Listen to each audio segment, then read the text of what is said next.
तो देखिए बच्चों, स्टार्ट कर रहे हैं हम लोग न्यूमेरिकल्स। फ्रिक्शन की थ्योरी हम पढ़ चुके हैं पिछले लेक्चर में, है ना।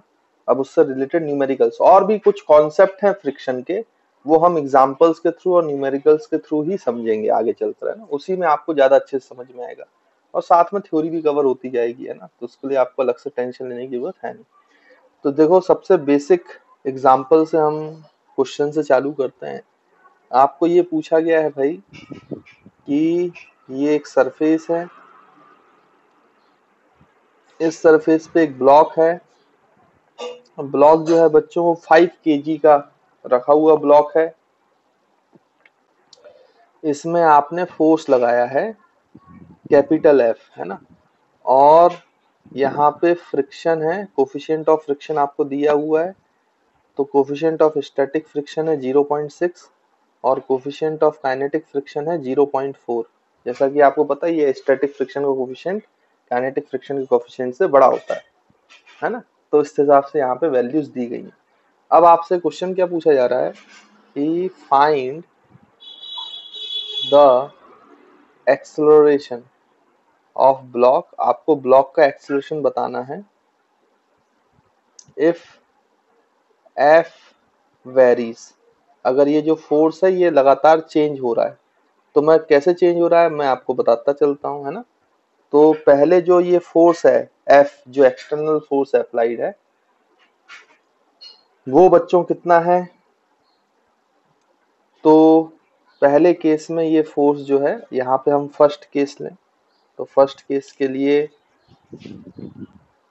यहाँ पे जो कैपिटल एफ की वैल्यू है ये है 10 न्यूटन, है ना। 10 न्यूटन अप्लाई कर रहा है। तो आपको ये बताना है कि अगर 10 न्यूटन का फोर्स अप्लाई होगा तो ये ब्लॉक चलेगा कि नहीं चलेगा। चलेगा तो क्या एक्सेलरेशन होगा, नहीं चलेगा तो क्या फ्रिक्शन होगा। तो सारी चीजें आपको बतानी है। अगर एफ वेरी कर रहा है, एक्सेलरेशन ऑफ ब्लॉक तो बताना ही है।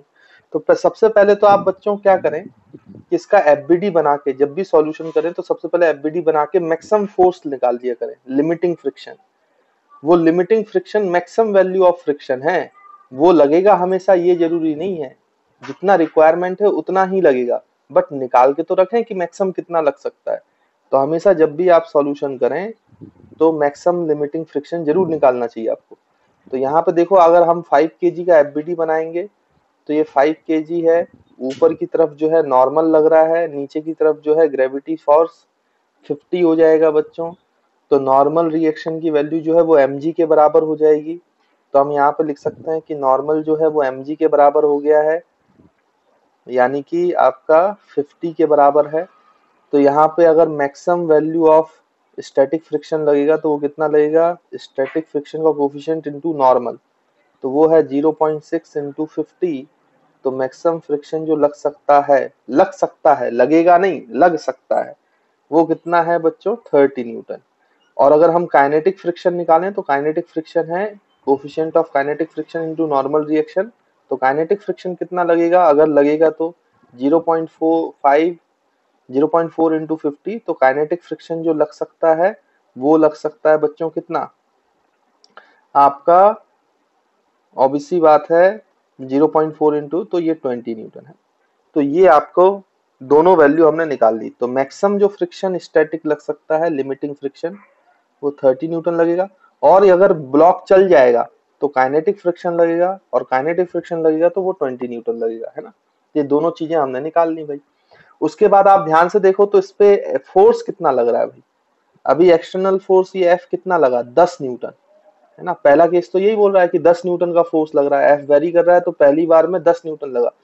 तो यहाँ पे तो इसको अपोज करने के लिए फ्रिक्शन कितना लग सकता है बच्चों, मैक्सिमम 30। मैक्सिमम 30 लग सकता है, लेकिन क्या 30 लगेगा कि इसको रोकने के लिए 10 रिक्वायर्ड है।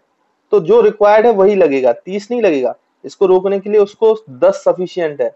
तो जो फ्रिक्शन लगेगा स्टैटिक फ्रिक्शन बच्चों वो 10 न्यूटन लगेगा। और अगर 10 न्यूटन लग जाएगा तो 10 न्यूटन वाले को फोर्स को रोक लेगा, तो ये ब्लॉक हम रेस्ट पे रहेगा। मतलब इस केस में एक्सेलरेशन 0 है। तो पहले वाले केस में जब फोर्स 10 न्यूटन का है तब आपका जो एक्सेलरेशन है बच्चों वो 0 है। फिर हम सेकंड केस की बात करते हैं कि ये फोर्स वेरी कर रहा है। तो अब मान लीजिए सेकंड केस में ये फोर्स बढ़ गया है, और फोर्स बढ़कर लेट्स सपोज 25 न्यूटन हो गया, 25 न्यूटन मान लेते हैं। तो 25 न्यूटन हो गया है, तो क्या होगा बच्चों, आप ध्यान से देखें। आप अगर हम यहाँ पे सॉल्यूशन करें तो अब क्या एक्सेलरेशन होगा, तो अब आपको समझ में आता है कि भाई ये 5 kg का ब्लॉक है। अब जो फोर्स लग रहा है इसमें आगे की तरफ, वो कितना लग रहा है, 25 न्यूटन। लेकिन आपको पता है कि मैक्सिमम फ्रिक्शन कितना लग सकता है स्टैटिक, 30। लेकिन अभी जरूरत कितने की है, 25 रोकने के लिए, तो सिर्फ 25 ही लगेगा। फ्रिक्शन चाहता क्या है कि दोनों सरफेस साथ रहें, वो कभी भी अलग ना हो। और अगर अलग अलग नहीं होना चाहती है तो 25 चाहिए अपोजिट डायरेक्शन में, तो 30 नहीं लगाएगा, वो 25 लगाएगा दोनों को साथ में रखने के लिए, क्योंकि 25 रिक्वायर्ड है।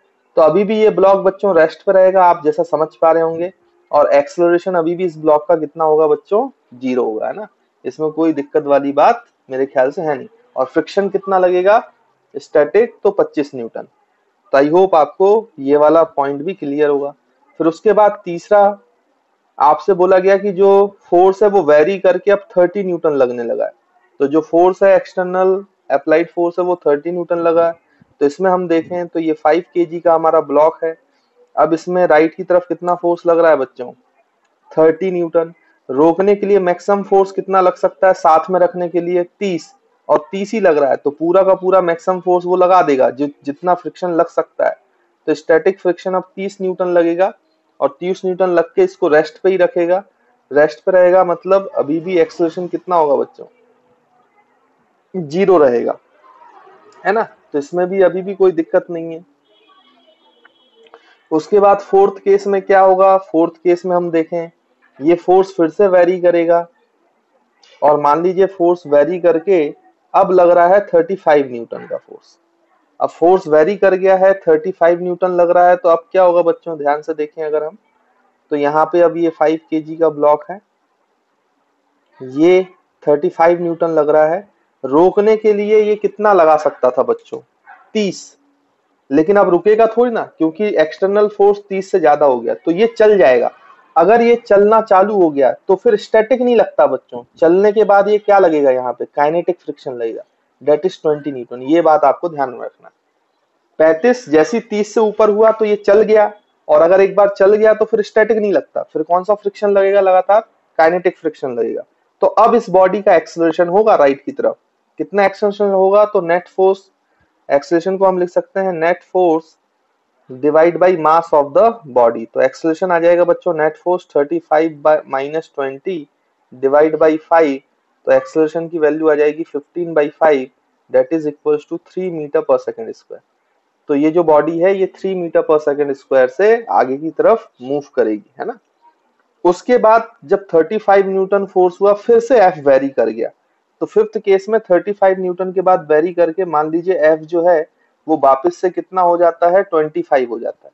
लेकिन अब ध्यान से देखो, अब थोड़ा अंतर है, इस 25 और इस 25 में अंतर है।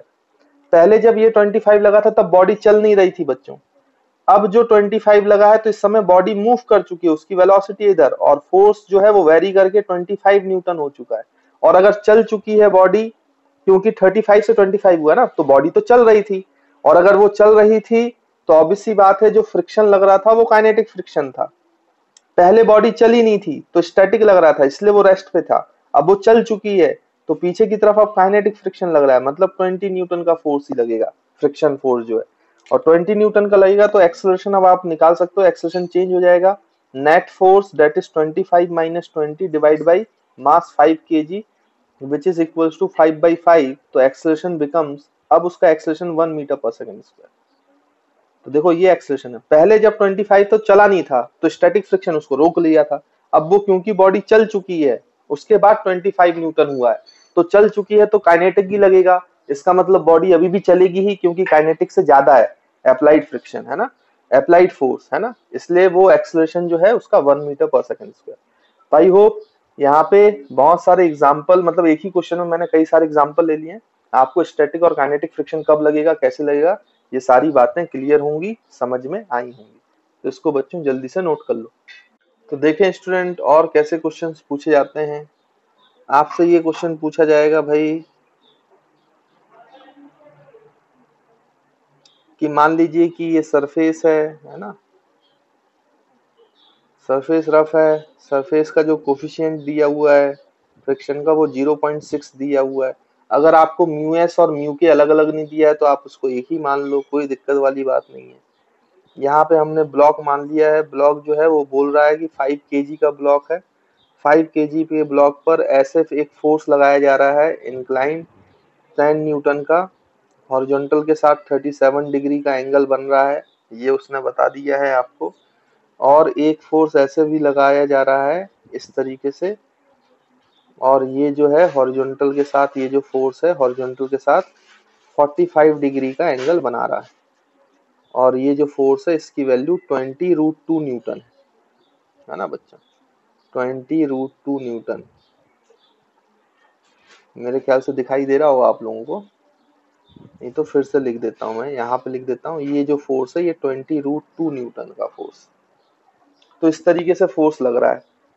तो अब भाई आपको ये बताना है कि ये ब्लॉक चलेगा कि नहीं चलेगा, चलेगा तो क्या एक्सेलरेशन होगा ब्लॉक का और क्या फ्रिक्शन होगा, और नहीं चलेगा तो क्या फ्रिक्शन होगा, है ना। तो मैं सिर्फ ऐसा एक्सेलरेशन के लिए लिखता हूँ, लेकिन आपको सब चीजें बतानी है। तो देखिए इसको सॉल्व करेंगे तो सबसे पहले आपको ये बात समझ में आ रही होगी कि जो ये फोर्सेज हैं उनके कंपोनेंट तो करने पड़ेंगे भाई, है ना, बिना कंपोनेंट किए तो काम नहीं बनेगा। तो ये 10 न्यूटन के भाई फोर्स का कंपोनेंट इधर कर दो, तो एक कंपोनेंट ये है, तो ये कंपोनेंट हो जाएगा 10 cos 37। cos 37 का मतलब 4/5, तो 5 10 से कैंसिल होगा तो 2, तो ये हो जाएगा 8 न्यूटन। और 10 का ये वाला जो कंपोनेंट होगा 10 sin 37, तो 3/5 होगा, तो ये बच्चों हो जाएगा 6 न्यूटन। वैसे ही 20√2 के दो कंपोनेंट होंगे, एक इस डायरेक्शन में और एक वर्टिकल इस डायरेक्शन में। 22√2 है और 45 है, तो cos 45 1/√2, √2 कैंसिल, तो ये 20 रहेगा, ये भी 20 रहेगा। एक फोर्स ऊपर की तरफ नॉर्मल रिएक्शन लग रहा होगा और नीचे की तरफ mg 50 लग रहा होगा, है ना। तो ये सारे फोर्सेस हमने बना लिए। इसको अब हम क्या करते हैं कि फिर से यहाँ पे नीचे बना लेते हैं ताकि हमें क्लियर कट सिचुएशन समझ में। तो अगर हम सॉल्यूशन करें तो भाई बच्चों ये आपका ब्लॉक हो गया, ये ब्लॉक जो है वो 5 kg का है। और इसमें अगर फोर्सेस की बात करें तो फोर्सेस देखो, ये 20 इधर और ये 8 इधर, तो इधर की तरफ लग रहा है 28, है ना। इधर की तरफ लग रहा है कितना, 28 न्यूटन। नीचे की तरफ लग रहा है ग्रेविटी 50, और ये +20, तो ये 50 + 20 हो जाएगा। नीचे की तरफ ये वाला फोर्स भी लग रहा है ना, तो 50 + 20। ऊपर की तरफ नॉर्मल +6, देखो 6 ऊपर और नॉर्मल ऊपर, तो नॉर्मल +6 लगेगा ऊपर की तरफ, है ना। बाकी सारे फोर्सेस बन गए 6 नॉर्मल, ये 20 और 8 दोनों जुड़ गए, 50 और 20 नीचे जुड़ गए, ठीक। ये सारे फोर्सेस लग रहे हैं। और म्यू की वैल्यू जो है यहाँ पर वो है 0.6। तो जो मैक्सिमम फ्रिक्शन लग सकता है, जैसे कि मैं हमेशा बोलता हूँ बच्चों, आपको सबसे पहले आपको मैक्सिमम फ्रिक्शन निकालना चाहिए। मैक्सिमम फ्रिक्शन निकालने के लिए नॉर्मल लगना चाहिए। अब यहाँ पे नॉर्मल बच्चों mg के बराबर नहीं है, तो हमेशा याद रखना, कई बार क्या होता है ना कि बच्चे फ्रिक्शन की वैल्यू, मैक्सिमम फ्रिक्शन की वैल्यू म्यू mg रट लेते हैं। वो म्यू mg तब होता है बच्चों जब नॉर्मल mg के बराबर होता है। यहाँ पे नॉर्मल mg के बराबर नहीं है, नॉर्मल निकालना पड़ेगा, नॉर्मल 50 के बराबर नहीं है, तो म्यू mg मत रटो, म्यू एन रटो। नॉर्मल के नॉर्मल होता है वहां पर, है ना। तो हमें मैक्सिमम फ्रिक्शन निकालना है, उसके लिए नॉर्मल निकालना है, तो वर्टिकल वाले कंपोनेंट को बैलेंस करना पड़ेगा। मतलब यहाँ पे n+6 जो है वो इक्वल्स टू 50 + 20 होगा, दैट इज इक्वल्स टू 70। तो ये बच्चों 6 उधर जाएगा तो नॉर्मल हो जाएगा 70 - 6, तो नॉर्मल बिकम 64 न्यूटन। तो नॉर्मल 64 है, नॉट mg, mg के बराबर नहीं है भाई, तो ये बात आपको ध्यान देना है। तो मैक्सिमम जो फ्रिक्शन है जो लग सकता है वो है म्यू इंटू एन, तो म्यू की वैल्यू है 0.6 इंटू बच्चों एन, एन जो है वो 64 है, तो आप 0.6 इंटू 64 करो भाई, तो जो मैक्सिमम फोर्स आएगा वो मैक्सिमम फोर्स आएगा 0.6 इंटू ये करोगे तो ये हो जाएगा 38.4 आएगा। देखो आप करके देखोगे तो 38.4 आएगा, ये 24 और 36 + 2 38, हाँ। तो न्यूटन इतना मैक्सिमम फ्रिक्शन लग सकता है, लिमिटिंग लग सकता है। लेकिन सोचो आगे की तरफ कितना लग रहा है बच्चों, 28, तो इतना लग सकता है, लेकिन क्या इतना ही लगेगा, नहीं, जितना रिक्वायर्ड होगा दोनों सरफेस को साथ में रखने के लिए उतना लगेगा। तो साथ में रखने के लिए कितना रिक्वायर्ड है पीछे की तरफ, 28, ताकि ये खिसके ना। तो जो स्टैटिक फ्रिक्शन है उसकी वैल्यू लिखेगी 28 न्यूटन, यानी कि ये बॉडी कैसी रहेगी बच्चों, रेस्ट पर। और अगर ये बॉडी रेस्ट पर रहेगी तो इस बॉडी का एक्सेलरेशन कितना हो जाएगा बच्चों, 0, है ना। तो बॉडी रेस्ट पे है और एक्सेलरेशन जो है उसका 0 है, और फ्रिक्शन जो लग रहा है वो लग रहा है 28 न्यूटन। तो आई होप आपको ये वाला क्वेश्चन भी क्लियर होगा, समझ में आया होगा। तो देखिए बच्चों, और क्वेश्चन हम करते हैं। अब आपसे बोला गया है कि ये ब्लॉक है, ये सरफेस है, यहाँ पे इस तरीके से ब्लॉक है, 5 kg का ब्लॉक है, यहाँ पे इस तरीके से फोर्स लग रहा है और ये 10 न्यूटन का फोर्स लग रहा है, और ये हॉरिजॉन्टल के साथ जो है 37 डिग्री का एंगल बना रहा है। यहाँ पे एक और फोर्स लग रहा है, 100 न्यूटन का फोर्स लग रहा है। आपसे ये बोला जा रहा है कि फाइंड फ्रिक्शन, कितना फ्रिक्शन लगेगा ये आपको फाइंड करना है, एंड एक्सेलरेशन, और ब्लॉक का एक्सेलरेशन कितना है ये फाइंड करना है। तो फाइंड फ्रिक्शन एंड एक्सेलरेशन, और आपको दो चीजें दी गई हैं, सरफेस का कोफिशिएंट ऑफ म्यू 0.5 और म्यू के काइनेटिक फ्रिक्शन का कोफिशिएंट 0.4। तो ये आपको वैल्यूज दी हुई हैं। तो चलिए इसको सॉल्व करते हैं। सबसे पहले तो आपको जैसे पता है कि आपको कंपोनेंट करना पड़ेगा भाई, तो कंपोनेंट कर लो। 10 के कंपोनेंट, तो 10 का एक कंपोनेंट इधर होगा, 10 का एक कंपोनेंट इधर होगा। ये 10 cos 37 होगा तो मेरे ख्याल से ये 8 न्यूटन आएगा, और ये 10 sin 37 होगा तो ये 6 न्यूटन आएगा। कंपोनेंट करना अब आपको आता है, इसमें मेरे ख्याल से ज्यादा कोई प्रॉब्लम होनी नहीं चाहिए, है ना। उसके बाद फिर अगर आपने इसका कंपोनेंट कर दिया है तो आप यहाँ पे सॉल्यूशन करें। तो सॉल्यूशन में देखो भाई, यहाँ पे फोर्सेस के एफबीडी बनाएं। FBD is very very important. तो ये 5 kg है, 100 लग रहा है, और इस साइड 8 लग रहा है, तो ये 108 न्यूटन लग रहा है।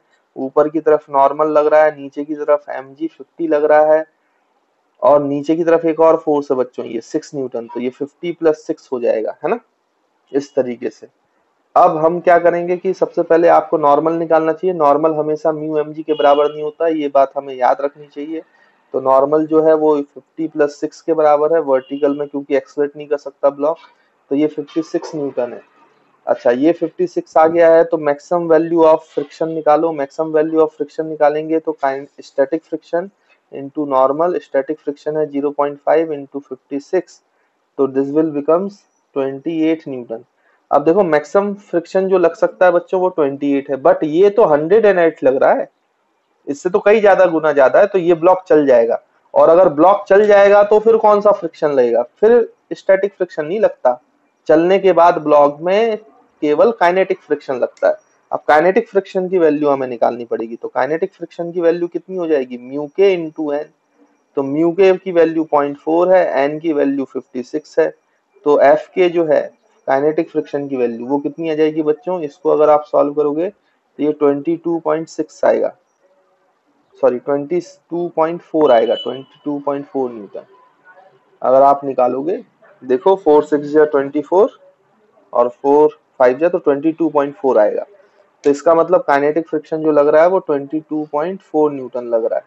तो इसका मतलब इसकी तरफ ये फोर्स ज्यादा है तो इधर एक्सेलरेशन होगा, तो ये एक्सेलरेशन आप निकाल सकते हो। तो एक्सेलरेशन हम कैसे निकालेंगे बच्चों, देखो ध्यान से। तो एक्सेलरेशन की वैल्यू होगी नेट फोर्स अपॉन मास। तो नेट फोर्स जो है, acceleration is equal to net force, तो वो है net force 108 minus 22.4 divide by 5। तो ये आ जाएगा, इसको अगर आप कट करोगे तो ये 7, ये 6, तो ये बचेगा 5 और ये बचेगा 8, तो ये 85.6/5। तो 85.6/5, तो ये 1 टाइम, फिर ये जाएगा बच्चों कितने, 7 या 35, तो ये 7 टाइम्स 0.1 और ये 2 टाइम्स, तो मीटर पर सेकेंड स्क्वायर। तो this is the value of acceleration. मतलब ब्लॉक चल जाएगा, काइनेटिक फ्रिक्शन 22.4 न्यूटन लगेगा, और ब्लॉक का एक्सेलरेशन जो है वो 17.12 मीटर पर सेकेंड स्क्वायर हुआ। तो आई होप आपको ये वाला क्वेश्चन भी क्लियर होगा, समझ में आया होगा। तो देखिए बच्चों, और क्या क्वेश्चन पूछे जा सकते हैं। देखो इस टाइप से क्वेश्चन पूछा जा सकता है आपसे, बोला जाए कि ये आपकी सरफेस है, यहाँ पे एक ब्लॉक है, ब्लॉक का मास जो है वो m है, और यहाँ पे फोर्सेस लग रहे हैं भाई। तो मान लीजिए कि ये जो फोर्स लग रहा है ऐसे, यहाँ पे 20 न्यूटन का फोर्स लग रहा है हॉरिजॉन्टल के साथ जो है, 37 डिग्री का एंगल बन रहा है, और एक फोर्स और आपका ऐसे लग रहा है, डेट इज 30 न्यूटन का फोर्स लग रहा है।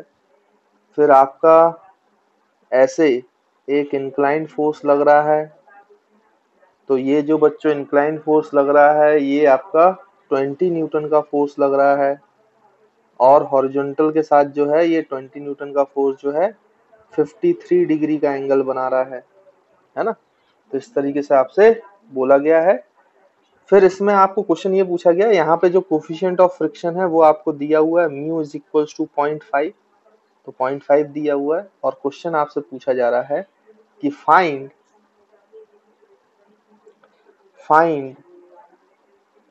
द मास m, मास की वैल्यू आपको बताना है, so that block will just slide, मतलब ब्लॉक जस्ट स्लाइड करना चाहिए, ब्लॉक विल जस्ट स्लाइड मतलब जस्ट वो मूव करे, उसके लिए इस m मास की वैल्यू कितनी होनी चाहिए ये हमें निकालना है, पता करना है। तो सबसे पहला काम तो बच्चों जो भी फोर्सेज हैं, इंक्लाइन फोर्सेज हैं, उनके कंपोनेंट करना बड़ा जरूरी है, एफबीडी बनाना बड़ा जरूरी है, उसके बिना तो क्वेश्चन सॉल्व ही नहीं होता ना। तो एफबीडी बना लें सबसे पहले। तो आप ध्यान से देखें तो इस 20 का ये वाला कंपोनेंट होगा 20 cos 37, तो 20 cos 37 हो जाएगा कितना बच्चों 16, है ना, मतलब 4/5 होगा, तो 5 से कैंसिल, तो 5 into 5 4 into 4, तो ये 16 बचेगा, है ना। वैसे ये होगा 20 sin 37, तो ये 12 न्यूटन हो जाएगा।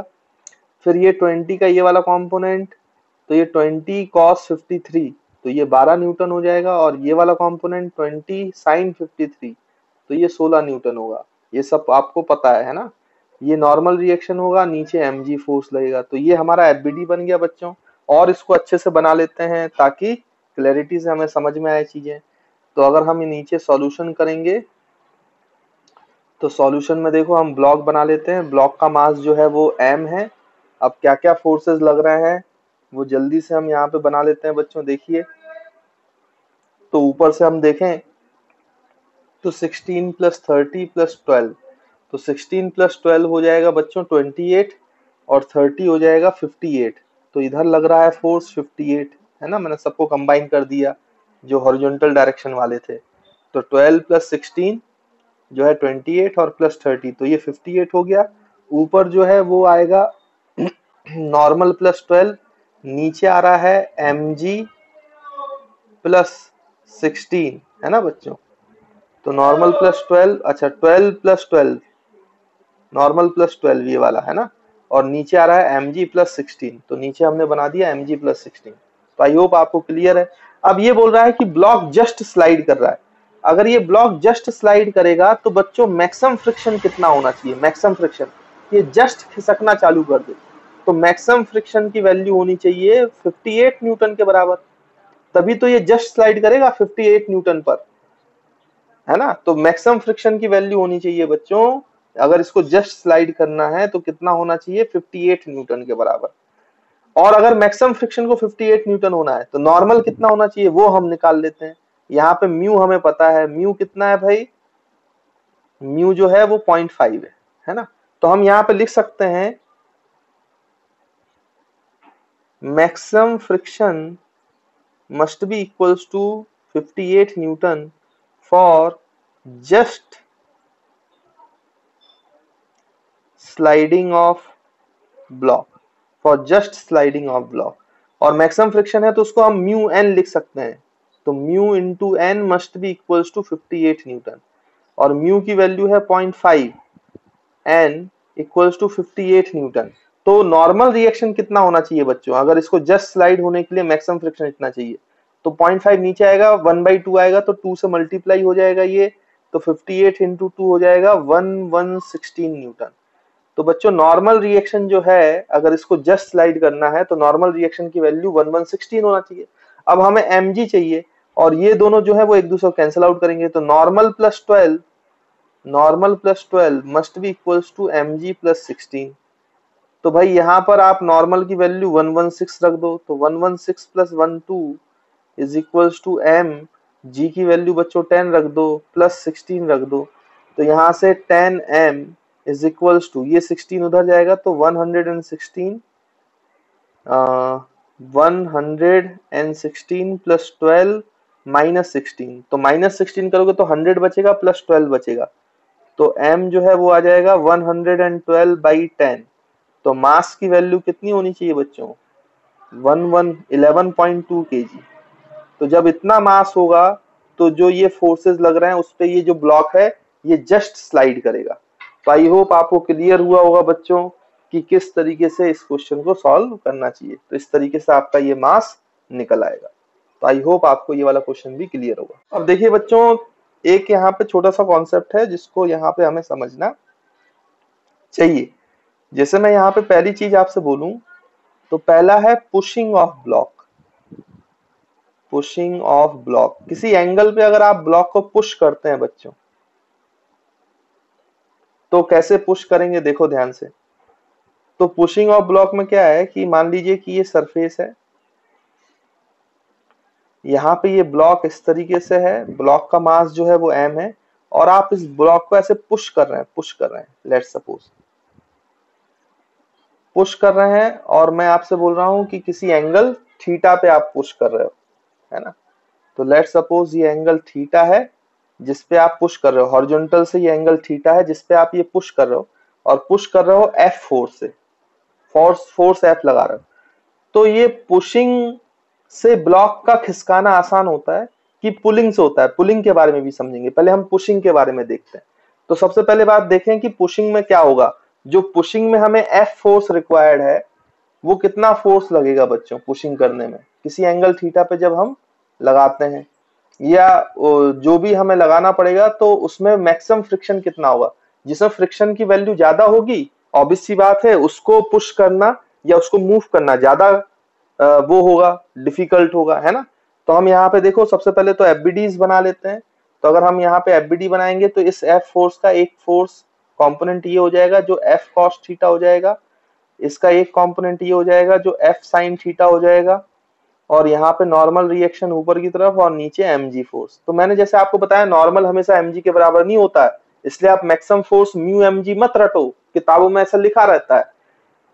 हमेशा इसको याद रखना है म्यू एन करके। तो एन की वैल्यू निकाल लो, अगर वो एमजी के बराबर है तो एमजी है, नहीं है तो फिर कोई बात ही नहीं है, फिर तो हम आप आराम से निकाल लेंगे। तो यहाँ पे देखो बच्चों, जो मैक्सिमम फ्रिक्शन लग सकता है पुशिंग करने में वो कितना लग सकता है मैक्सिमम फ्रिक्शन। तो अगर हम यहाँ पे देखें बच्चों तो ये जो मैक्सिमम फ्रिक्शन लग सकता है एफ मैक्स, अगर हम उसकी वैल्यू निकालें तो कितना लगेगा, ये हमारा मैक्सिमम फ्रिक्शन है जो यहाँ पे अप्लाई हो सकता है। तो उसके हिसाब से हमें पता चलेगा कि आसान है इसको खिसकाना कि डिफिकल्ट है। तो हम यहाँ पे देखें तो पहले नॉर्मल निकालो, क्योंकि एफ मैक्स जो होता है वो नॉर्मल होता है। तो यहाँ पे नॉर्मल अगर हम निकालेंगे तो नीचे की तरफ दो फोर्सेज है, एफ साइन थीटा और एमजी, तो ये दोनों प्लस होंगे, है ना। तो हम इसको इक्वेट करेंगे तो नॉर्मल रिएक्शन जो है वो हमारा आएगा mg plus F sine theta. और नॉर्मल रिएक्शन देखो बढ़ गया भाई, अगर सिंपली आपका हॉरिजॉन्टल फोर्स लगता तो नॉर्मल रिएक्शन तो mg के बराबर होता ना, लेकिन mg से ये बढ़ गया है, नॉर्मल रिएक्शन बढ़ गया, तो हम क्या बोलेंगे कि जो हमारा मैक्सिमम फ्रिक्शन है वो भी बढ़ गया। तो वो कितना लगेगा, म्यू इंटू एन, अगर इसका कोफिशिएंट ऑफ फ्रिक्शन म्यू है तो म्यू इंटू एन मतलब mu mg plus F sine theta.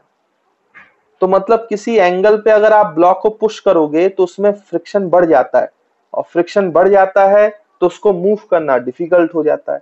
जबकि हम पुलिंग पे देखते हैं बच्चों, पुलिंग पे देखते हैं, पुलिंग ऑफ ब्लॉक को एक बार समझते हैं, है ना। तो यहाँ पे दूसरा केस है आपका पुलिंग ऑफ ब्लॉक। तो पुलिंग ऑफ ब्लॉक में क्या करेंगे हम कि किसी एंगल पे मान लीजिए कि आप पुल कर रहे हो ब्लॉक को, हॉरिजॉन्टली नहीं, किसी एंगल पर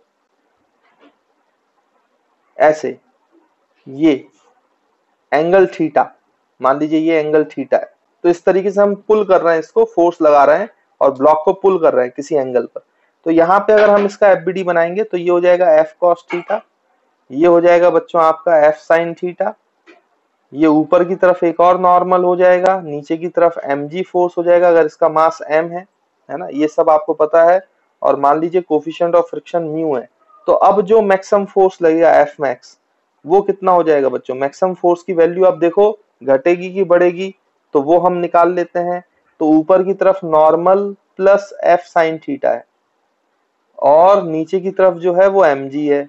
तो देखो नॉर्मल रिएक्शन घट गया बच्चों, mg minus F sine theta है, जबकि पुश कर रहे थे एंगल पे तो नॉर्मल बढ़ गया था। तो यहाँ पर जो फ्रिक्शन है, मैक्सिमम वैल्यू ऑफ फ्रिक्शन, क्योंकि नॉर्मल घट गया है तो मैक्सिमम वैल्यू ऑफ फ्रिक्शन भी घट गया है। ये देखो mu into M G minus F sine theta, आप ध्यान से देखो।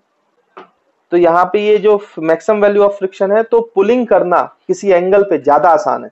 मतलब पुलिंग करने पे अगर आप कम फोर्स लगाओगे तो भी किसी एंगल पे ज्यादा आसानी से उसको मूव कर सकते हो।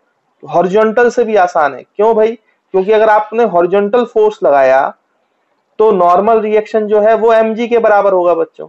तो उस समय जो मैक्सिमम फ्रिक्शन होगा उसकी वैल्यू क्या हो जाएगी बच्चों?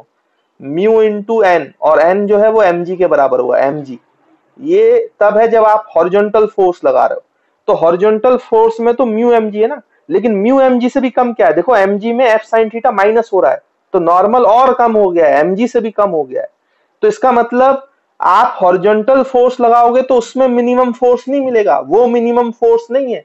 लेकिन अगर उससे कम फोर्स आप किसी एंगल पे लगाओगे तो पुलिंग करना और आसान हो जाएगा और अच्छे से आप। इसलिए आपने कभी देखा हो तो ग्रास कटर जो होता है, मतलब कोई आपने माली देखा हो जब वो घास काटता है तो वो पुश करता है ग्रास कटर को, ऐसे ग्रास कटर का हैंडल होता है ना बच्चों, तो उसको ऐसे पुश करता है, क्योंकि ग्रास काटने के लिए नॉर्मल रिएक्शन की वैल्यू ज्यादा चाहिए होती है। तो वो उसको ऐसे एंगल पे पुश करता है ताकि वो क्या कर पाए, उसको पुश करके नॉर्मल रिएक्शन बढ़ा पाए और ग्रास को काट पाए। ग्रास कटर जो होता है हरे कलर का, आपने कभी शायद देखा हो।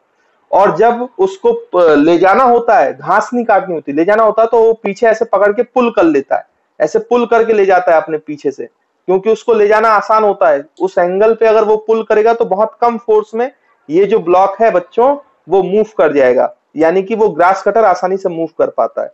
तो हम यहाँ पे ये लिख सकते हैं कि जो पुलिंग है वो पुशिंग से बहुत इजियर है ना। Pulling is more easier than pushing.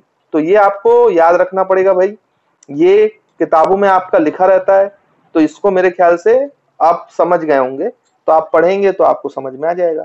तो नोट करके आप यहाँ पे लिख सकते हैं कि pulling is more easier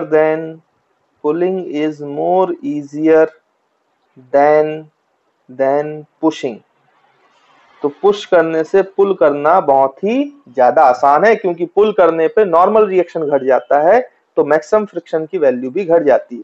horizontal force minimum force नहीं होता है, किसी एंगल पे उससे कम फोर्स लगा के भी ब्लॉक को मूव किया जा सकता है।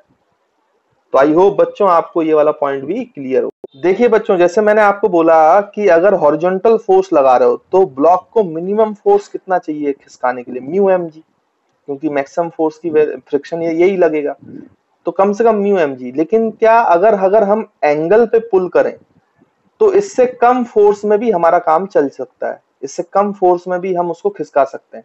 तो यही बोला जाता है, ये पूछा जाता है आपसे कि एक ब्लॉक को खिसकाने के लिए मिनिमम फोर्स कितना रिक्वायर्ड है। तो आप ध्यान से समझें, बच्चे उसका आंसर म्यू mg देते हैं, जो कि गलत है। एक्चुअली में म्यू mg से भी कम फोर्स में आप उसको खिसका सकते हो अगर आप उसको किसी एंगल पे खिसकाएं, क्योंकि ये तो नहीं कहा ना कि हॉरिजॉन्टली लगाना है भाई, वो तो किसी एंगल पे भी फोर्स लगाया जा सकता है। तो मिनिमम फोर्स रिक्वायर्ड कितना होगा ताकि हम किसी ब्लॉक को खिसका पाए, ये क्वेश्चन बनता है। तो चलिए अब नेक्स्ट पेज पे हम इसी क्वेश्चन को सॉल्व करते हैं कि वो मिनिमम फोर्स कितना हो ताकि हम किसी ब्लॉक को खिसका पाए। तो देखिए बच्चों, मैं यहाँ पे क्वेश्चन भी लिख देता हूं साथ में। तो यहाँ पे आप क्वेश्चन लेकर लिख लो। तो न्यूमेरिकल के फॉर्म में हम जरूर सॉल्व कर रहे हैं, बट ये एक कॉन्सेप्ट है जो आपको सीखना चाहिए। तो मैं यहाँ पे मैं क्वेश्चन लिख देता हूँ कि फाइंड द मिनिमम फोर्स। ये नहीं कहा गया कि हॉरिजॉन्टल लगाना है, आप किसी भी एंगल पे लगा सकते हो। तो find the minimum force required to move a block of mass m on horizontal surface. तो किसी भी हॉरिजॉन्टल सरफेस पे कितना फोर्स, मिनिमम फोर्स रिक्वायर्ड होगा, वो हॉरिजॉन्टल नहीं लगा, मतलब हॉरिजॉन्टल लगाना जरूरी नहीं है, किसी भी एंगल पे लगाया जा सकता है, लेकिन हॉरिजॉन्टल सरफेस पे खिसकाने के लिए कितना मिनिमम फोर्स रिक्वायर्ड है। अगर एक ब्लॉक मास m का आपको मूव करना है तो मिनिमम फोर्स की वैल्यू बताइए। ठीक है, तो हम करते हैं भाई इसको सॉल्व। तो सबसे पहले तो डायग्राम बना लेते हैं यहाँ पर। तो ये आपका सरफेस हो गया बच्चों, हॉरिजॉन्टल सरफेस। यहाँ पे आपका ये ब्लॉक हो गया, ब्लॉक का मास जो है वो m हो गया।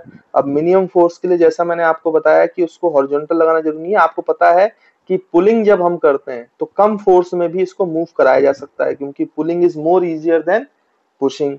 और ये मान लीजिए कि हॉरिजॉन्टल जो एंगल है वो मान लीजिए हॉरिजॉन्टल के साथ एंगल थीटा पे है, तो किसी थीटा एंगल पर फोर्स F लगा रहे हैं। अब इस मिनिमम फोर्स हमें चाहिए ताकि ये ब्लॉक खिसक पाए। तो सबसे पहले तो बच्चों FBD बना लेते हैं, क्योंकि FBD is very very important. तो आपको जैसे कि पता है कि नीचे की तरफ जो है बच्चों वो mg लग रहा है, ऊपर की तरफ जो है वो नॉर्मल लग रहा है। इसके दो कंपोनेंट हो जाएंगे फोर्स के, ये वाला हो जाएगा F cos थीटा, ऊपर की तरफ हो जाएगा F sin थीटा, है ना स्टूडेंट्स। और ये भी आपको पता है कि इनके बीच में जो है वो कोफिशिएंट ऑफ फ्रिक्शन म्यू है ना, कोफिशिएंट ऑफ फ्रिक्शन म्यू मान लेते हैं। तो आपका अगर इसको खिसकाना है तो ये जो F cos थीटा है इसको लगभग किसके बराबर होना चाहिए, जो मैक्सिमम फ्रिक्शन की वैल्यू है, तो F max के बराबर होना चाहिए। अब हमें F max की वैल्यू निकालना है, फिर उसको हम आगे सॉल्व करेंगे। तो देखिए इसका सॉल्यूशन क्या होगा भाई, मिनिमम फोर्स कैसे निकालेंगे। तो यहाँ पे अगर हम सॉल्यूशन करें तो सबसे पहले आप, तो देखो स्टूडेंट वर्टिकल में आप फोर्स बैलेंस करो तो देखो यहाँ पे आपको दिखाई देगा कि n plus F sine theta जो है वो किसको बैलेंस कर रहा है, mg फोर्स को बैलेंस कर रहा है। तो यहाँ से आपको नॉर्मल रिएक्शन मिलता हुआ नजर आएगा। तो नॉर्मल रिएक्शन की वैल्यू हो जाएगी mg minus F sine theta. तो यहाँ पर भाई mg minus F sine theta आपको मिल गया। तो मैक्सिमम फोर्स की वैल्यू क्या है, एफ मैक्स की, जो मैक्सिमम फ्रिक्शन लग सकता है, वो तो बच्चों म्यू एन होता है, उसमें तो कोई दिक्कत है नहीं। तो एफ मैक्स की वैल्यू आप यहाँ से निकाल लो, म्यू इंटू एन, एन जो है वो है mg minus F sine theta, है ना। तो अगर हम ब्रैकेट ओपन कर दें तो जो एफ मैक्स है वो कितना आ जाएगा भाई, mu mg minus mu F sine theta, है ना। ब्रैकेट ओपन करके हम लिख लेते हैं। तो ये हमारे पास मैक्सिमम फोर्स की वैल्यू आ गई, मैक्सिमम फ्रिक्शन की वैल्यू आ गई। इसके बाद फिर हमें क्या करना है कि आप हॉरिजॉन्टल में लगाओ। अगर इसको खिसकाना है, जस्ट हमें मूव करना है बच्चों, तो अगर हम हॉरिजॉन्टल में देखें तो कौन सा फोर्स है जो बैलेंस करना चाहिए एफ मैक्स को, तो एफ कॉस थीटा वाला कंपोनेंट। एफ कॉस थीटा वाला कम से कम आपका एफ मैक्स के बराबर होना चाहिए ना, तभी तो वो खिसक पाएगा, नहीं तो कैसे खिसकेगा भाई, ऑब्वियस सी बात है। तो F cos theta is equals to F max, F max की वैल्यू है mu M G minus mu F sine theta. तो आप यहाँ पे एफ साइन थीटा को इधर ले आओ, क्योंकि हमें एफ की मिनिमम वैल्यू चाहिए। तो एफ जो आएगा ब्रैकेट में क्या बचेगा बच्चों, cos theta minus mu sine theta, है ना देखो। और ये equals to mu M G बचेगा, म्यू एम जी। तो यहाँ से एफ की वैल्यू आ जाएगी बच्चों mu M G by cos theta minus mu sine theta. देखो ये बचा, तो ये फोर्स की वैल्यू आई। लेकिन ये फोर्स तो फोर्स है, इसका मिनिमम हमें चाहिए। अच्छा, इस फोर्स को मिनिमम होना है तो डिनोमिनेटर को मैक्सिमम होना पड़ेगा, इसमें तो कोई दिक्कत वाली बात नहीं है ना बच्चों। अगर ये मिनिमम है तो जैसे मैं आपसे इसको बोलता हूं कि आप एक काम करो, x is equals to cos theta minus mu sine theta मान लो आप। तो x equals to cos theta minus mu sine theta मान लो, तो जो फोर्स है वो हो जाएगा mu M G by X, एक वेरिएबल मान लिया हमने। अब अगर फोर्स को मिनिमम होना है, मिनिमम फोर्स चाहिए, तो x को मैक्सिमम होना चाहिए। तो हम यहां पे लिख सकते हैं for force to be minimum,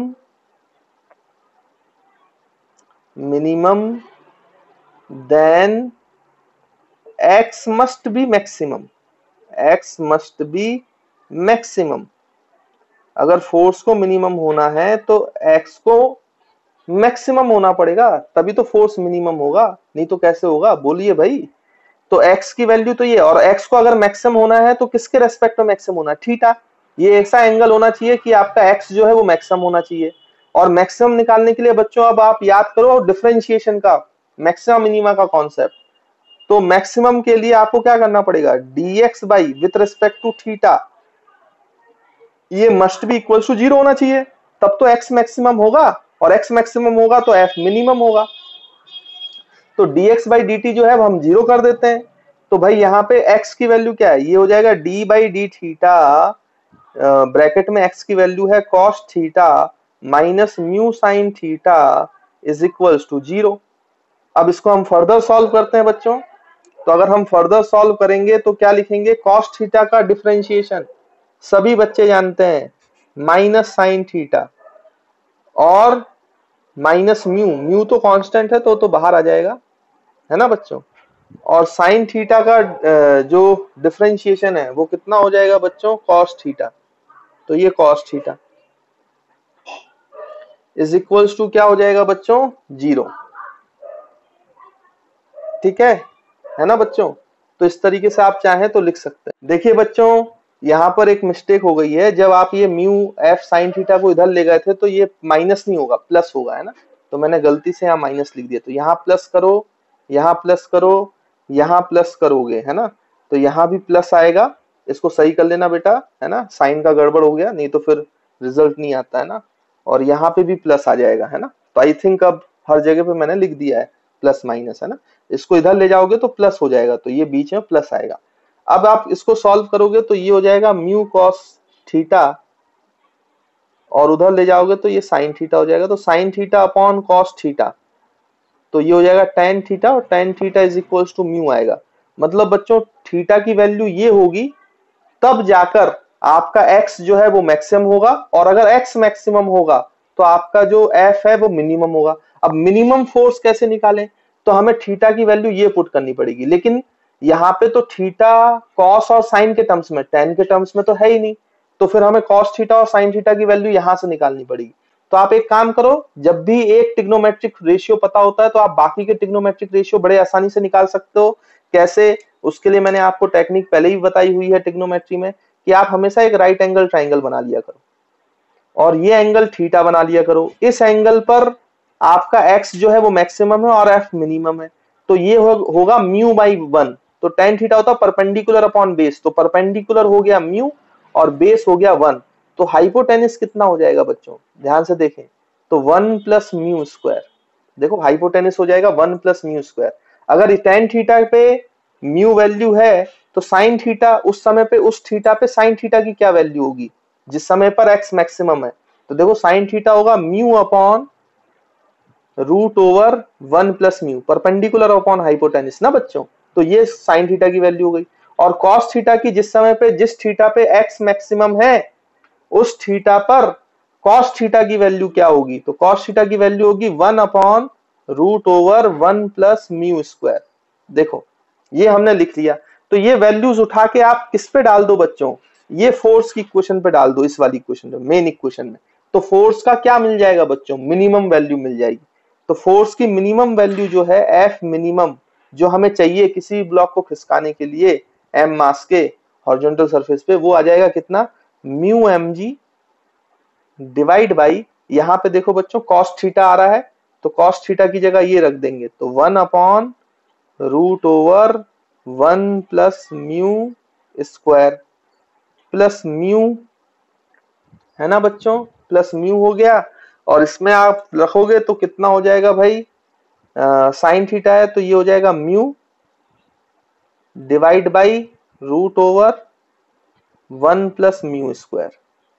ठीक, तो एफ मिनिमम कितना आ जाएगा, इसको आगे अगर फर्दर सॉल्व करते हैं हम, देखिए तो इसको फर्दर सॉल्व करो बच्चों, तो यहां से ये हो जाएगा आपका, देखो ये प्लस है तो एलसीएम आ जाएगा, एलसीएम यही रहेगा, और ऊपर बचेगा कितना, ये हो जाएगा mu M G divide by, तो ये आप लिख सकते हो 1 plus mu square divide by, और एलसीएम है root over 1 plus mu square. तो ये 1 प्लस म्यू स्क्वायर को आप चाहो तो root over 1 plus mu square का होल स्क्वायर लिख सकते हो। तो एक रूट ओवर म्यू स्क्वायर और एक रूट म्यू स्क्वायर कैंसिल हो जाएगा, तो ऊपर बचेगा root over 1 plus mu square, है ना। तो बच्चों जो फाइनल आंसर है वो आपका बचेगा कितना, अगर आप मिनिमम फोर्स निकालेंगे तो ये मिनिमम फोर्स की वैल्यू है mu M G by root over 1 plus mu square, है ना। मैंने देखो रूट, इसको आप चाहो तो इसको ऐसे भी लिख सकते हो 1 प्लस रूट स्क्वायर का होल स्क्वायर, तो ये 1 प्लस म्यू स्क्वायर ही बचेगा, तो एक और एक रूट कट जाएगा, है ना, तो एक रूट बचेगा। तो this is the value of minimum force. तो minimum force mu M G नहीं है बच्चों, मिनिमम फोर्स है mu M G by 1 plus mu is 1 plus root over 1 plus mu square, ये मिनिमम फोर्स की वैल्यू है जो किसी ब्लॉक को हटाने के लिए चाहिए। और कितने एंगल पे चाहिए, तो tan theta equals to mu, इस एंगल पे लगाना पड़ेगा। तो ये मिनिमम फोर्स लगाओगे तो आपका ब्लॉक जो है वो आसानी से मूव कर जाएगा जब आप पुल करते हो एंगल पर। तो आई होप आपको ये पूरा कॉन्सेप्ट क्लियर होगा। तो इसको बच्चे रट भी लेते हैं, बड़ा ही स्टैंडर्ड रिजल्ट है। तो याद रखिएगा कि किसी भी ब्लॉक को हॉरिजॉन्टल सरफेस पे मूव कराने के लिए इस एंगल पे tan theta equals to mu angle पर आपको लगाना पड़ेगा, और उस समय पे जो मिनिमम फोर्स चाहिए होगा वो mu M G by root over 1 plus mu square चाहिए होगा, है ना। तो आई होप बच्चों आपको ये वाला पॉइंट क्लियर होगा, ये वाला कॉन्सेप्ट क्लियर हुआ। तो देखिए स्टूडेंट, अब हम यहाँ पे एक चीज और सीखते हैं कॉन्सेप्ट। आप ऊपर अब हेडिंग डालें कि friction as a component of net contact force, net contact force। Actually में असलियत में मैं आपको बताऊं तो फ्रिक्शन और जो नॉर्मल है ये कोई अलग चीजें नहीं है। नॉर्मल रिएक्शन फोर्स और फ्रिक्शन फोर्स, एक्चुअली में ये दोनों फोर्स एक फोर्स के कंपोनेंट हैं। कैसे, मैं आपको क्लियर करता हूं यहाँ पर। तो जैसे मान लीजिए कि ये ब्लॉक रखा हुआ है भाई सरफेस पर, यहाँ पर ये कांटेक्ट है बच्चों, है ना। तो जब ये ब्लॉक को खिसकाया जाता है तो कांटेक्ट क्रिएट होता है, और इस कांटेक्ट की वजह से एक जो परपेंडिकुलर कंपोनेंट है उसको हमने नॉर्मल रिएक्शन बोला है। उस कांटेक्ट फोर्स का जो परपेंडिकुलर कंपोनेंट है वो नॉर्मल रिएक्शन है, और उसका जो टेंजेंशियल कंपोनेंट है बच्चों, टेंजेंशियल कंपोनेंट जो यहाँ पे लगेगा, टेंजेंशियल लगता है, वो आपका फ्रिक्शन फोर्स है। तो एक्चुअली में आपका जो कांटेक्ट की वजह से फोर्स है, तो यहाँ पे इन दोनों का जो नेट है, नेट, वो एक्चुअली में नेट कांटेक्ट फोर्स है, एफसी। ये हमें एफसी लिखना चाहिए, है ना। तो यहाँ पर एक्चुअली में है क्या कि हम बोल सकते हैं कि जो एफसी है वो नेट कांटेक्ट फोर्स है, नेट कांटेक्ट फोर्स। और इस कांटेक्ट की वजह से ये जो कांटेक्ट फोर्स है, नेट कांटेक्ट फोर्स है, उसके दो कंपोनेंट है। यहाँ पे ये जो नॉर्मल है, तो ये नॉर्मल जो है ये परपेंडिकुलर कंपोनेंट है कांटेक्ट फोर्स का, perpendicular component of contact force, जो कि सरफेस के परपेंडिकुलर होता है, जो कि सरफेस के परपेंडिकुलर होता है, लेकिन है तो कांटेक्ट फोर्स का ही पार्ट। वैसे ही ये जो फ्रिक्शन है, तो आप ये बोल सकते हो कि जो फ्रिक्शन है it is the tangential component of contact force, tangential component of net contact force. तो नेट कांटेक्ट फोर्स का ये टेंजेंशियल कंपोनेंट है, और नॉर्मल जो है वो नेट कांटेक्ट फोर्स का कौन सा कंपोनेंट है बच्चों, परपेंडिकुलर कंपोनेंट है, जो सरफेस के परपेंडिकुलर होता है। तो यहाँ पर ये एक एंगल बोला जाता है बच्चों, देखो नॉर्मल के बीच में और नेट कांटेक्ट फोर्स के बीच में, तो इसको हम बोलते हैं अल्फा, इसको बोला जाता है बच्चों क्या, अल्फा। तो ये अल्फा को जो नाम दिया गया है, अल्फा को बोला जाता है, ये होता है एंगल ऑफ कांटेक्ट फोर्स, है ना। तो नॉर्मल रिएक्शन और नेट कांटेक्ट फोर्स के बीच में जो भी एंगल बनता है, तो यहाँ पे अल्फा जो है इसको कहा जाता है angle of contact force, angle of contact force. तो एंगल ऑफ कांटेक्ट फोर्स है क्या, एंगल बिटवीन, याद रखेंगे, angle between normal reaction and net contact force. तो नॉर्मल रिएक्शन और नेट कांटेक्ट फोर्स के बीच का जो एंगल है वही क्या कहलाता है बच्चों, एंगल ऑफ कांटेक्ट फोर्स। अब इसमें ध्यान से देखें तो कांटेक्ट फोर्स की वैल्यू आप कैसे निकाल सकते हो। नेट कांटेक्ट फोर्स आपको निकालने को आ जाए तो आपको फ्रिक्शन पता होना चाहिए, नॉर्मल रिएक्शन पता होना चाहिए। तो नेट कांटेक्ट फोर्स की जो वैल्यू है वो हो जाएगा रूट ओवर फ्रिक्शन का स्क्वायर प्लस नॉर्मल का स्क्वायर। ये दोनों आपस में परपेंडिकुलर है तो नेट कांटेक्ट फोर्स जो है वो हो जाएगा फ्रिक्शन का स्क्वायर।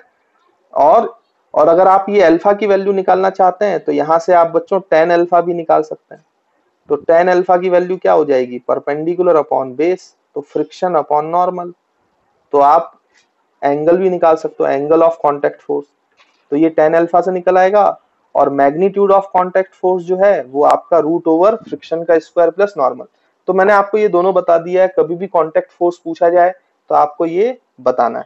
अच्छा, मिनिमम कांटेक्ट फोर्स क्या होगा? देखो सरफेस में कांटेक्ट है तो नॉर्मल तो लगेगा, तो मिनिमम कांटेक्ट फोर्स जो है वो तब होगा जब आपका फ्रिक्शन जीरो होगा।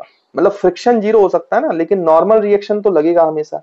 तो हमेशा याद रखिएगा जो मिनिमम कांटेक्ट फोर्स है, मिनिमम कांटेक्ट फोर्स, उसमें जो फ्रिक्शन है बच्चों वो क्या हो जाएगा, जीरो। तो रूट ओवर जीरो का स्क्वायर प्लस नॉर्मल का स्क्वायर, तो ये आ जाएगा नॉर्मल। तो मिनिमम जो कांटेक्ट फोर्स है वो नॉर्मल रिएक्शन के बराबर होता है, ये बात आप लोग याद रखेंगे, है ना। और उस समय पे जो एंगल होगा अल्फा वो भी मिनिमम होगा, तो मिनिमम एंगल ऑफ अल्फा। तो आप ध्यान से देखो फ्रिक्शन जीरो हो गया है तो नॉर्मल भी जीरो अपॉन जीरो, तो tan अल्फा जीरो हो गया, तो अल्फा मिनिमम की वैल्यू भी जीरो एंगल। तो मिनिमम वैल्यू ऑफ अल्फा मतलब एंगल ऑफ कांटेक्ट फोर्स है ना, एंगल ऑफ कांटेक्ट फोर्स की मिनिमम वैल्यू कितनी होगी बच्चों, जीरो होगी। इससे कम एंगल ऑफ कांटेक्ट नहीं हो सकता, ठीक है। लेकिन अगर हम मैक्सिमम की बात करें, मैक्सिमम की, अगर मैक्सिमम कांटेक्ट फोर्स चाहिए तो ये फ्रिक्शन मैक्सिमम होना चाहिए। मैक्सिमम कांटेक्ट फोर्स में फ्रिक्शन की वैल्यू जो है, क्योंकि नॉर्मल रिएक्शन तो अपना चेंज नहीं होगा एक बार डिसाइड हो गया तो, लेकिन फ्रिक्शन चेंज हो सकता है ना, तो फ्रिक्शन की मैक्सिमम वैल्यू होनी चाहिए, तो ये एफ मैक्स होना चाहिए। तो एफ मैक्स का स्क्वायर होगा तब आपका कांटेक्ट फोर्स मैक्सिमम होगा, और ये नॉर्मल का स्क्वायर होगा। अब मैक्सिमम फ्रिक्शन कितना होता है बच्चों, mu into N, mu into S, है ना, मतलब mu S coefficient of static friction, तो म्यू एस इंटू एन, तो इसका होल स्क्वायर होगा बच्चों, और ये प्लस एन स्क्वायर होगा, तो ये रूट होगा। तो यहाँ पे ध्यान से देखोगे तो ये कितना आ जाएगा, एन स्क्वायर कॉमन आ जाएगा तो एन बाहर आ जाएगा, तो ये रूट ओवर कितना हो जाएगा बच्चों आपका म्यू स्क्वायर, मतलब mu S square plus one, है ना। तो this is the maximum value of contact force which can be applied between the two surfaces in contact. ये मैक्सिमम फोर्स की वैल्यू है कांटेक्ट फोर्स की। अच्छा, यहाँ पे अगर आप एंगल निकालोगे तो एंगल अल्फा मैक्स कितना हो जाएगा, तो ये एफ मैक्स होगा अपॉन नॉर्मल रिएक्शन होगा, तो ये mu S into normal upon normal, तो ये कैंसल। तो अल्फा मैक्स की वैल्यू जो है बच्चों वो कितनी हो जाएगी, मतलब ये 10 होना चाहिए ना, 10, तो 10 अल्फा मैक्स है। तो यहाँ पे ये 10 अल्फा मैक्स की वैल्यू अगर हम निकालेंगे यहाँ से तो ये हो जाएगा tan इनवर्स म्यू एस, तो ये tan इनवर्स म्यू एस। तो अगर आप ध्यान से देखें तो यहाँ पे आप रेंज लिख सकते हो, जो नेट कांटेक्ट फोर्स होता है उसकी रेंज कहां से कहां तक होती है, नेट कांटेक्ट फोर्स, तो कम से कम ये नॉर्मल रिएक्शन के बराबर होता है, और ज्यादा से ज्यादा लेस देन इक्वल्स टू ये बच्चों normal reaction multiplied by root over mu S का स्क्वायर प्लस वन। तो this is the range of net contact force, याद रखेंगे आप, हॉरिजॉन्टल सरफेस में, है ना। और उसके बाद अगर आपका अल्फा का रेंज देखा जाए तो अल्फा जो है एंगल ऑफ कांटेक्ट जीरो हो सकता है, और मैक्सिमम जो हो सकता है वो कितना हो सकता है, tan इनवर्स म्यू एस। तो ये आपकी अल्फा की रेंज। तो कभी कभी बच्चों ये पूछ लेता है, तो ये दोनों बातें भी आपको पता होनी चाहिए, बड़ी ही इंपॉर्टेंट है। तो आई होप आप लोग याद रखेंगे, और इस तरीके से आप समझ पा रहे होंगे कि नॉर्मल रिएक्शन फोर्स और फ्रिक्शन फोर्स जो है वो एक्चुअली में नेट कांटेक्ट फोर्स के ही दो टुकड़े हैं, जिसको हमने अलग अलग करके पढ़ा है। तो एक परपेंडिकुलर कंपोनेंट को अलग से पढ़ रहे थे हम लोग अभी तक, और टेंजेंशियल कंपोनेंट को अलग से पढ़ रहे थे, लेकिन है ये एक ही फोर्स के part, that is net contact force. तो आई होप आपको ये वाला कॉन्सेप्ट भी क्लियर होगा, समझ में आ गया होगा।